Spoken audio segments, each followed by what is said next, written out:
코스피 5천 넘겼는데 왜 찜찜할까? 여러분, 지난주 한국 증시의 한 장면을 기억하시나요? 전광판에 선명하게 찍힌 숫자 5천. 대한민국 자본시장 역사상 단 한 번도 가보지 못한 길이었고 모두가 오랫동안 꿈꿔왔던 상징적인 고지였습니다. 뉴스 헤드라인은 마치 승전보처럼 울렸고 투자 커뮤니티는 드디어 올 것이 왔다며 들썩였죠. 점심시간 식당가에선 이제 진짜 시작이다. 지금이라도 타야 한다는 말이 자연스럽게 오갔습니다. 그런데 이상합니다.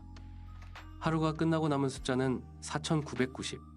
분명 역사적인 순간을 목격했는데 장 마감 후 시장의 공기는 오히려 차갑게 식어 있었습니다. 사람들의 표정은 5천을 넘기기 전보다 더 무거워 보였죠. 환호는 짧았고 찜찜함은 길었습니다. 아마 많은 분들이 이렇게 느꼈을 겁니다. 지수는 역사적인데 왜 내 마음은 하나도 안 기쁘지? 여기서 오늘의 진짜 질문이 시작됩니다. 코스피는 5천을 넘겼는데 왜 시장은 그 위에 단 하루도 눌러앉지 못했을까? 오늘 판을 읽는 경제는 간다 못 간다를 점치지 않습니다. 대신 돌파와 정착이 왜 전혀 다른 차원의 사건인지, 그리고 지금 우리 증시가 마주한 신뢰의 시험대가 어떤 구조로 설계되어 있는지 그 이면을 들여다보겠습니다. 사람들이 환호한 이유, 왜 하필 5천이었을까? 먼저 시장의 열망부터 공정하게 짚고 가야 합니다. 사람들이 5천이라는 숫자에 열광했던 건 단순한 탐욕 때문이 아니었습니다. 그건 오히려 지독한 결핍에 대한 반작용이었습니다. 첫째, 5천은 숫자가 아니라 보상이었습니다.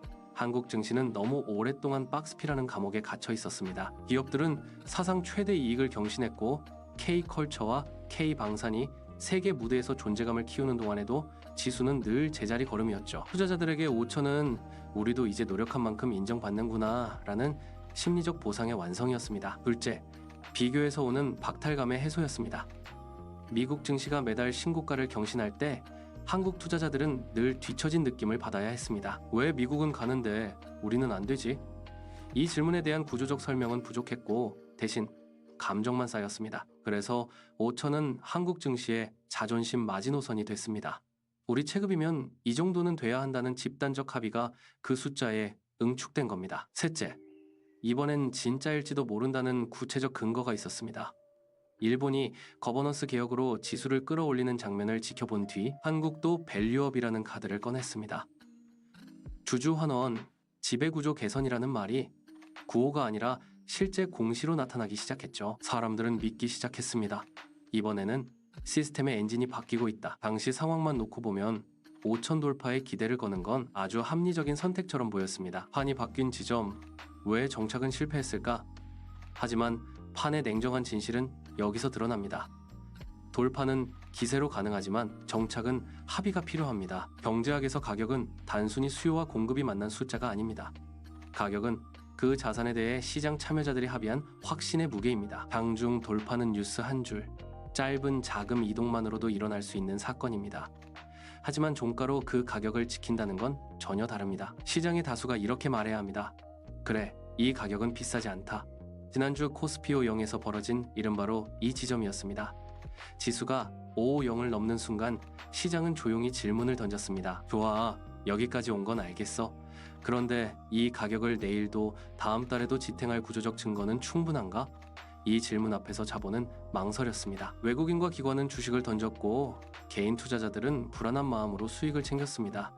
그들은 방향이 틀렸다고 본 게 아니라 아직 확인되지 않은 가격에 오래 머물 이유가 없다고 판단했을 뿐입니다. 이건 탐욕의 문제가 아닙니다. 한국 기업의 지배구조와 주주환원 구조가 5천이라는 낯선 고도에서 버틸 만큼 단단해졌는지에 대해 시장이 아직 확신이라는 도장을 찍지 않은 겁니다. 그래서 지금의 5천은 도착해야 할 목적지가 아니라 우리가 가진 미천이 얼마인지를 확인하는 검문소가 됐습니다. 여기서 하나의 교훈이 나옵니다. 가격은 희망이 아니라 합의된 확신에서 만들어집니다. 지금 우리가 서 있는 위치는 어디쯤일까요? 가장 애매한 구간. 지금 우리는 축제와 공포 사이의 기묘한 중간지대에 서 있습니다. 분명 달라진 건 있습니다. 기업들이 과거처럼 주주 목소리를 무시하기 어려워졌고 정책의 방향도 자금 조달보다 투자자 수익 쪽으로 이동하고 있습니다. 엔진 소리는 분명 좋아졌습니다. 하지만 결정적인 한 끝이 부족합니다. 바로 일관성입니다. 어떤 기업은 과감한 자사주 소각과 배당 확대를 말하지만 어떤 기업은 여전히 과거의 관행에 머물러 있습니다. 시장은 이 불균형을 아주 예민하게 감지합니다. 누구는 바뀌는데 누구는 그대로라면 지수 전체를 믿어도 되는 걸까? 그래서 지금 우리는 5천을 꿈꾸는 단계가 아니라 5천을 증명해야 하는 단계에 들어와 있습니다. 이 숫자는 이제 상상이 아니라 비용과 책임의 영역이 됐습니다. 앞으로 가능한 시나리오들, 앞으로의 판은 크게 세 갈래로 나뉩니다. 정답은 없고 방향만 있습니다. 시나리오 A입니다. 주주 환원이 이벤트가 아니라 시스템으로 자리 잡는 경우, 이때 코스피 5천은 정점이 아니라 새로운 바닥이 됩니다. 외국인 자금도 단기 차익이 아니라 장기 신뢰 자금으로 성격이 바뀔 겁니다. 시나리오 B입니다. 정책 동력이 약해지고 기업들이 다시 과거로 회귀하는 경우, 이때 코스피 5천은 그때가 고점이었지라는 기억으로 남게 됩니다. 시나리오 C입니다. 지수보다 기업이 먼저 갈라지는 경우, 변화하는 기업과 정체된 기업의 주가가 극명하게 엇갈리고 5천이라는 숫자는 유지되지만 체감은 더 불균등해질 수 있습니다. 시장은 언제나 맞는 방향보다 지속 가능한 구조를 요구합니다. 방향은 하루만 해도 바뀔 수 있지만 구조는 수개월, 수년의 증명이 필요합니다. 코스피 5천은 올라갈 수 있느냐의 문제가 아닙니다. 그 가격에서 서로를 믿을 수 있느냐의 문제입니다. 지난주 우리가 본 장면은 한국 증시가 비로소 성인식 시험장에 들어섰다는 신호일지도 모릅니다. 여러분은 이 숫자를 어떻게 보시나요?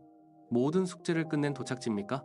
아니면 이제 막 통과해야 할 검문소입니까? 하늘 읽는 감각이 필요한 지금, 이 질문이 그 어느 때보다 중요해졌습니다.